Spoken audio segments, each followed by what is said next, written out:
আপনারা বলছেন যে ভারত কি আমাদের বিরোধিতা করছে কিনা। ভারত শুধু আমাদের বিরোধিতা করছে না, ভারত চেষ্টা করতেছে আমাদের এই বাংলাদেশকে সিকিম এবং ভুটানের মতো দখল করে নেওয়া যায় কিনা। সিকিমকে যেভাবে তারা লেনদুক দর্জির নেতৃত্বে দখল করে নিয়েছিল, ভুটানকে যেভাবে তারা করতলগত করছে, আমাদের বাংলাদেশকেও তারা সেইভাবে করতলগত করতে চায় বা এইটাকে নিয়ন্ত্রণ করতে চায় বা নিয়ে নিতে চায়। এইরকম শাসন ব্যবস্থা তারা চায়।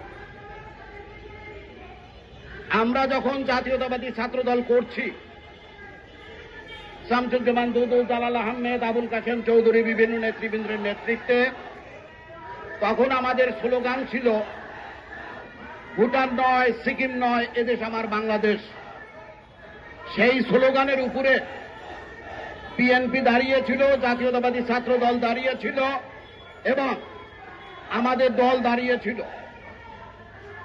আমাদের তখন স্লোগান ছিল রুশ নয়, ভারত নয়, এদেশ আমার বাংলাদেশ। কিন্তু আমরা আজকাল সেই স্লোগান ভুলে গিয়েছি। আপনাদের একটা কথা মনে রাখতে হবে, 1947 সনে ভারত এবং পাকিস্তান যখন সৃষ্টি হয়, তখন পাকিস্তানের গভর্নর ছিলেন কায়েদ আজম মোহাম্মদ আলী জিন্না, ভারতের প্রধানমন্ত্রী ছিলেন জওহরলাল নেহরু, তাদের নেতা ছিলেন মহাত্মা গান্ধী। তৎকালীন ইতিহাসে মহাত্মা গান্ধী বা করমচাঁদ গান্ধী, মহাত্মা গান্ধীর কাছে যখন জওহরলাল নেহরু গিয়েছিলেন এই ভারত এবং পাকিস্তান কিভাবে সৃষ্টি হবে সেই ম্যাপ নিয়ে, তখন ওই করমচাঁদ গান্ধী বা মহাত্মা গান্ধী জওহরলাল নেহরুকে বলেছিলেন যে এই যে বঙ্গদেশ, এইটা কেন পাকিস্তানের সাথে যাচ্ছে, এই যে পূর্ব পাকিস্তান, এইটা কেন পাকিস্তানের সাথে যাচ্ছে।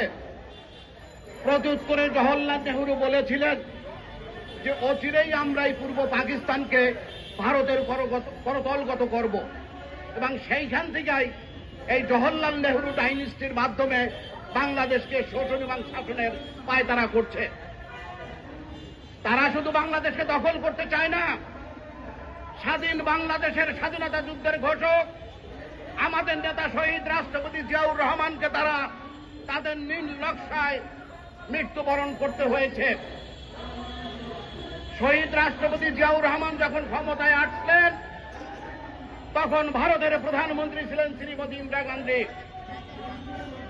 তিনি রকে লাগিয়ে দিলেন, তিনি রকে ন্যস্ত করলেন যে কোনো কায়দায় শহীদ রাষ্ট্রপতি জিয়াউর রহমানকে হত্যা করতে হবে। ইতিমধ্যে তিনি এবং গড়ের মাঠের এক বক্তৃতায় ইন্দিরা গান্ধী বললেন যে ছোকরা এক বেজর, সে আমাকে চোখ রাঙিয়ে কথা বলে। তারপর থেকে রয়ের সিদ্ধান্ত ছিল, রয়ের কাজ ছিল শহীদ রাষ্ট্রপতি জিয়াউর রহমানকে হত্যা করা।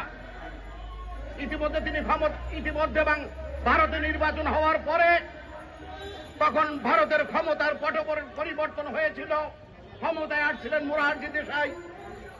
মোরারজি দেশাই ক্ষমতায় আসার পরে এই সাবকন্টিনেন্টের যে রয়ের চিফ ছিলেন, তাকে ডেকে বলেছিলেন যে বাংলাদেশ সম্বন্ধে তোমাদের প্রোগ্রাম কি। তখন সেই রয়ের চিফ বলেছিলেন যে আমাদের প্রোগ্রাম হচ্ছে রাষ্ট্রপতি জিয়াকে হত্যা করা। বলেছে কেউ কাউ তোমরা একটা স্বাধীন দেশের রাষ্ট্রপতিকে হত্যা করা যাবে না। সেই প্রোগ্রাম তখন মোরারজি দেশাই স্তব্ধ করে দেয়। ১.৫ বছর পরে আবার যখন ইন্দিরা গান্ধী ক্ষমতায় আসে, পরবর্তীতে এই আমাদের এই যে বেহুলা সুন্দরী শেখ হাসিনাকে বাংলাদেশে পাঠিয়ে 1981 সনের 17ই মে যখন বেহুলা সুন্দরী ঢাকায় অবতরণ করলেন, তার 13 দিনের মাথায় রয়ের ষড়যন্ত্রের মাধ্যমে শহীদ রাষ্ট্রপতি জিয়াউর রহমানকে শাহাদাত বরণ করতে হয়েছিল। এই সমস্ত কথা মনে রাখতে হবে। আজকে 17 বছর যাবৎ আমরা যে ভোট দিতে পারছি না, এটাও রয়ের ষড়যন্ত্র। আমাদের নেতা তারেক রহমান আজকে 17 বছর যাবৎ দেশের বাইরে, এটাও রয়ের ষড়যন্ত্র। এই সমস্ত ষড়যন্ত্রের বিরুদ্ধে যারা বাংলাদেশি জাতীয়তাবাদী বিশ্বাসী আমাদের সকল নেতাকর্মীকে সোচ্চার থাকার আহ্বান জানিয়ে আমি আমার বক্তব্য শেষ করছি।